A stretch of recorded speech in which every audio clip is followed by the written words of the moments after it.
our Silent Witness program. Silent Witness is a nonprofit organization. It's been around since 1979.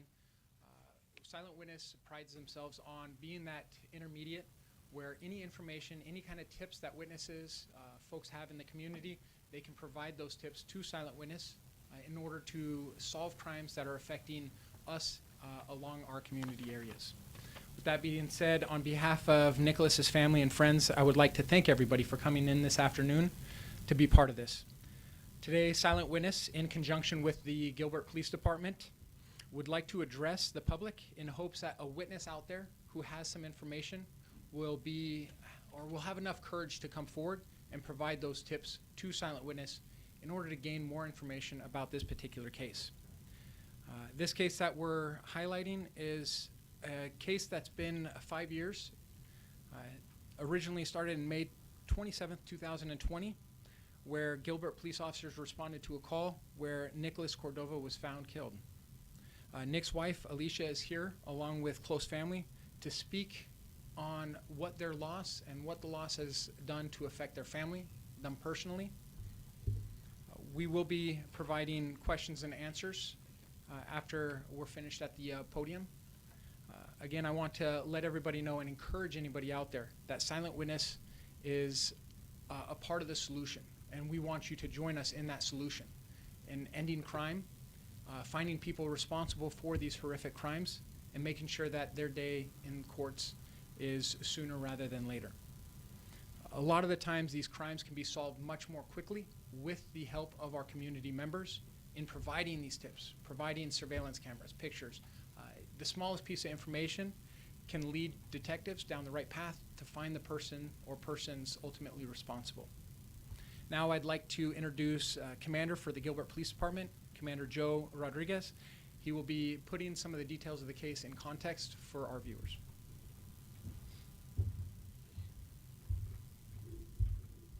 Good afternoon. What we know is that on May 27th, 2020, at about 5:30 p.m., officers from the Gilbert Police Department responded to a business complex near Cooper and Guadalupe Roads in Gilbert for an unknown trouble call. When our officers arrived at the scene, they found Nick unresponsive. Nick was pronounced deceased, and our investigators took over the investigation. We recognize it's been a long and painful 5 years for Nick's family as we have steadily combed through every lead looking for answers. We want to be clear that the Gilbert Police Department is committed to solving this case and bringing the individuals involved to justice.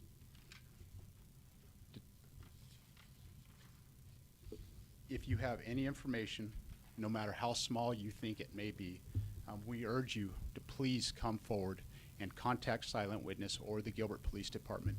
It could be your information that is the missing piece to help us solving this crime. Thank you.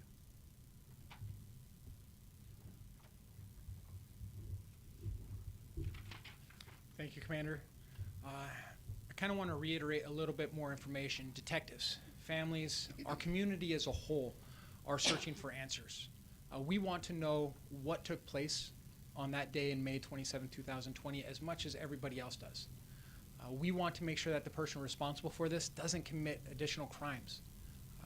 So regardless of the information that you may have that you think is insignificant, that could be the breaking point for this investigation. So with that being said, we ask to be part of the solution. If you have any information, please call into 480-WITNESS, 480-TESTIGO, and provide an anonymous tip. There are rewards available in this particular case. The family, along with Silent Witness, has contributed $20,000 in rewards, leading to the arrest of the suspect or suspects involved in this particular case. These rewards help entice folks out there to not just pay attention to these cases, but may be able to be the enticement that leads to more information being provided and tips coming into Silent Witness. Again, if you have any information, please call out to 480-WITNESS, 480-TESTIGO, or you can go to our website at silentwitness.org and provide your own electronic digital tip. All the tips will remain anonymous. With that being said, Alicia, could you please tell the folks out there who are watching what this case has done to affect you personally, your family and how the loss of Nick has overall influenced or affected your family, please. Hello. I wrote everything out just so I can make sure that I say everything that I want to say. So to tell you guys about Nick, he was such a handsome man. He had the most beautiful eyes, and he was known for his infectious smile and his great laugh.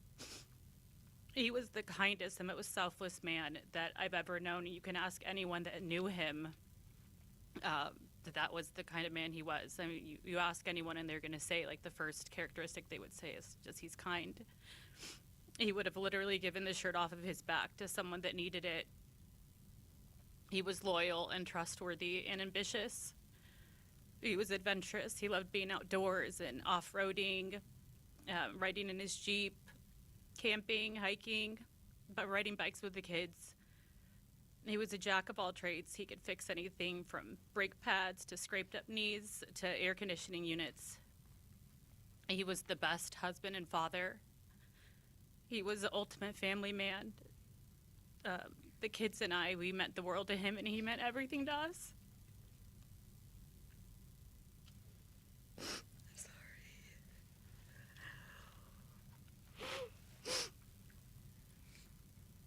He was the most amazing son and brother, uncle, cousin, and friend. He loved everyone, and everyone loved him. He was hardworking. He worked so hard to provide a good life for me and the kids. He would wake up before the sun was up, and then sometimes not be home until it was after dark. But he always made it a point to call or text or check in to just make sure that he was in the loop with what the kids and I were doing. And he was so active in their lives, and he never missed a doctor's appointment, a pep assembly. He was always there for the kids and I. I would get irritated having to schedule things around him, around his crazy work schedule, but looking back, it's that extra effort that he put in those little moments that I hold on to as I have to do this alone now. Did you guys have anything to say about? I've done everything. Okay. As far as the second part, how his loss has affected us, you can see that his loss is still affecting us almost 5 years in. His death has affected us tremendously. He was the glue that held us all together, and without the glue, we're all just falling apart. It feels like it just happened yesterday, but at the same time, it's like an eternity. We're all still trying to learn how to do life without him, but when someone impacts your life in such a powerful way and then you lose them in such a senseless and horrific way, it makes it a lot harder to do. We're forever just gonna have to live without our glue, and there's no amount of time that's gonna be able to make us whole again.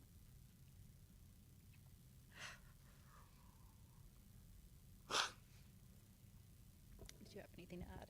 Okay.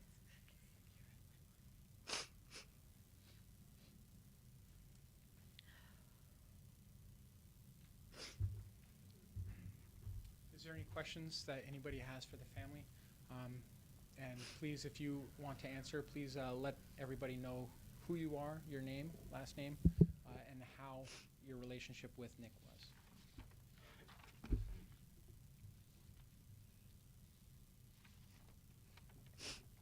you just talk about the shirts that you guys were all wearing? Yeah. One of our friends designed. Do I need to say my name again? Okay. What's her name? Alicia Cordova is Nick's wife. One of our shirts designed. Dylan, you want to show the back? So the front, it's fudge yeah, because he didn't like to cuss in front of the kids, so he would always say fudge yeah instead of, the bad word. And he was a huge Cowboys fan. Was in his blood. His grandpa was a huge Cowboys fan, and his family was a Cowboys fan. It has his date. He was born in the date that he passed, and then Justice for Nick Cordova. Justice for Nick Cordova. That's the hashtag that we have been using to talk about him and everything else. And then the back that Dylan just showed you, that was his truck. He had this black Dodge Cummins truck that was in the shop getting work done forever, and we didn't get it. He never got to see it done. We didn't get it back to after he had passed. And so that truck was like everything to him, but also a pain in my butt because I had to hear about all of the things he was doing to it and all of the issues. And then our friend drew him up on the back, in the back of his truck, and what he was doing with his hand, that's something that you would feel like he would do sometimes. So How old were the kids when he passed, and how have they been dealing with it all this time? Capri was 5 and Cruz was 8. Yeah, he was 7, about to be 8. Yeah, 7, about to be 8.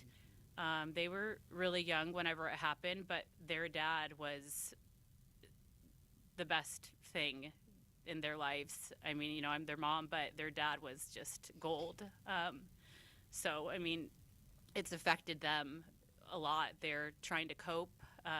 Cruz, my son, he's really angry. He doesn't understand why the people that took Nick aren't in jail. And my little girl, she's got a heart just like Nick, and she doesn't like to show a lot of emotion, and she tries to stay strong for all of us, but they're hurting. Their entire world has been rocked since losing him, and again, 5 years out, and they're still just super affected by his loss. And I understand that they were on FaceTime with Nick when this happened. I'm sure it's kind of traumatized by everything too. Yeah, luckily they didn't see a whole lot.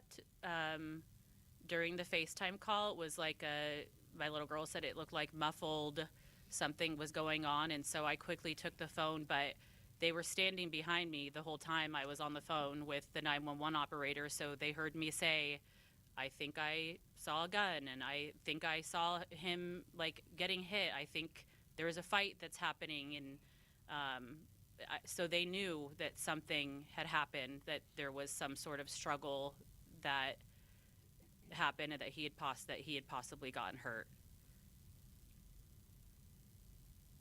What have the last several years been like for your family as far as the investigation goes? Obviously, the surveillance video of at least one of the suspects was released just a couple of weeks after this happened. What have you heard since then? How are you feeling knowing that video's been out there, but still no arrest? I don't want to get too deep into the criminal investigation, but it's frustrating.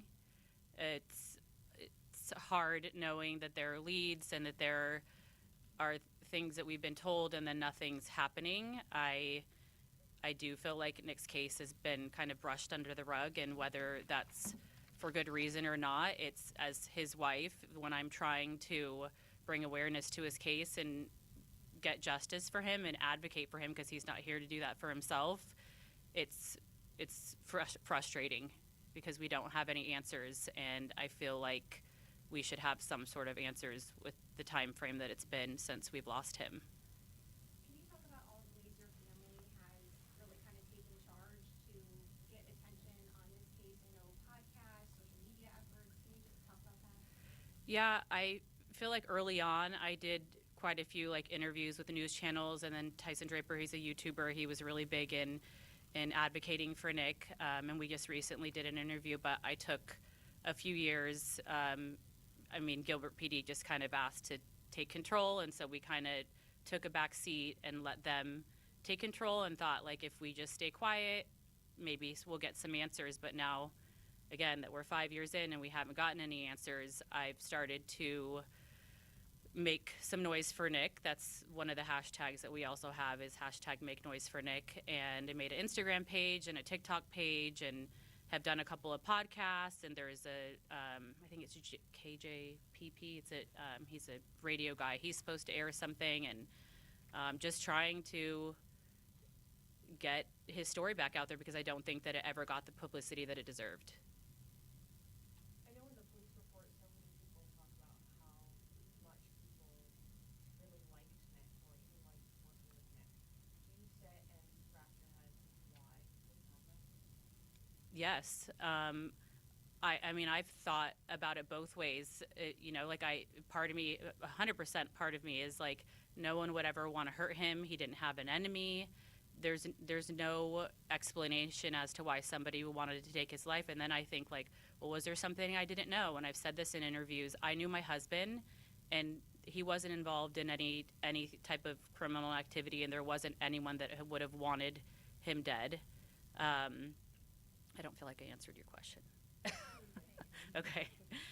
But no, he was loved by everyone. Nick didn't have any enemies. You can ask anyone, and he was loved by everyone. With the reward money, I'm sure you're hoping that if someone knows anything, someone calls in. Do you feel like someone out there knows something? Yes, I know that the men that took his life have told someone something, and my hopes is that they see these interviews and that they'll come do what's right and come forward, and speak up and say what they know. What about Nick's business partner? Have you talked to him at all over the years? Is he part of this effort? No, he's not. Is there a lot of frustration there? There is.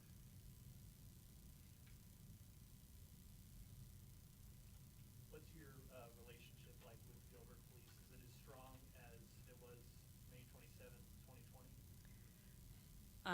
No, I'm super frustrated with Gilbert PD. Again, I think that they could be doing more. It's not just Nick's case, but I don't want to get too deep into bashing Gilbert PD today, so. One more question that I have. Okay. With the reward amount, I mean, what would it mean to have someone come forward and get answers? Do you guys want to answer any questions? Sorry, say that one more time. With the reward money, I'm sure your goal is to get answers. What would it mean to finally get those answers, have people in custody? Oh my gosh, it would mean everything to us. I mean, no amount of money that I put in here, or that's not what I mean to say. No matter how much money we put in, if whoever comes forward, there's nothing that's going to bring him back. So no matter what answers we get, someone comes forward and says, this is who did it, and they get arrested. At the end of the day, I still have to live without my husband, and my kids have to live without their dad. And it's not going to make it okay, but I think it would bring a little bit of closure and peace to our family, just knowing that the men that took him from us are being held accountable and are behind bars where they should be. I know it's been 5 years, and I'm sure your communication with Gilbert was constant that first year. What has the communication looked like as years have gone by? Is it consistent? Are you reaching out more than, or are they reaching out to you? We haven't had a ton of communication. The first year there was a lot of communication with the initial detective, and since then things have just kind of slowly, we haven't really had a ton of communication with them. But I'm hopeful with this interview, and then after talking to someone at the police department today, that we're going to get back on track. So cases like this, they affect everybody that is involved in it, from the family members to the immediate community members to the detectives, the police department. Everybody is affected with these horrific crimes. Everybody is frustrated when it comes to not being able to receive the answers in order to hold the person responsible accountable for their actions. This is a positive step forward. I want to thank all the family members for taking this leap with me and coming out, showing the courage that it takes to stand in front of the cameras and explain how this has affected you. As we look at pictures of Nick on the wall there, he's got a giant smile. He's got an infectious smile.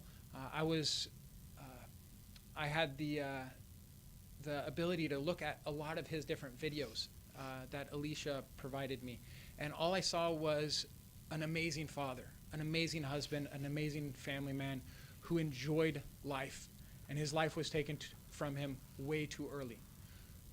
We encourage everybody out there to share this story, to look at all the different social media handles that have been put up for Nick, Make Noise for Nick, everything out there, and spread this message across all avenues so that we can find the person responsible.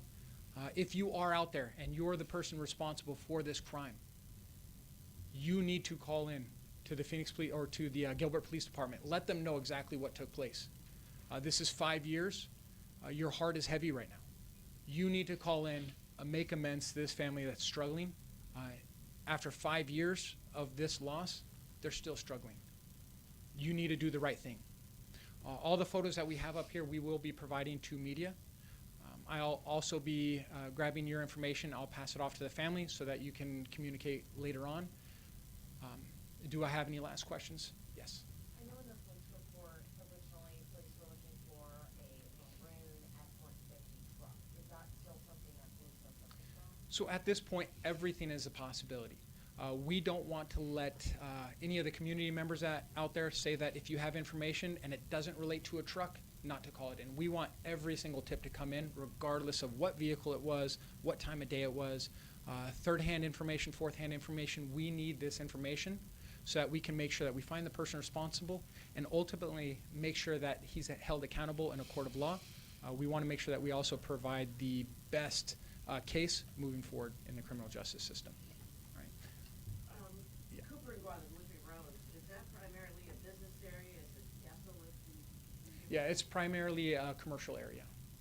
Last question. We've heard there's some additional security footage possibly from inside the business that hasn't been released. Is there a reason 5 years later it still hasn't been released? Like I said, this is a very active investigation. Even 5 years after the fact, we're still actively working. Detectives for Gilbert Police are actively working on all leads.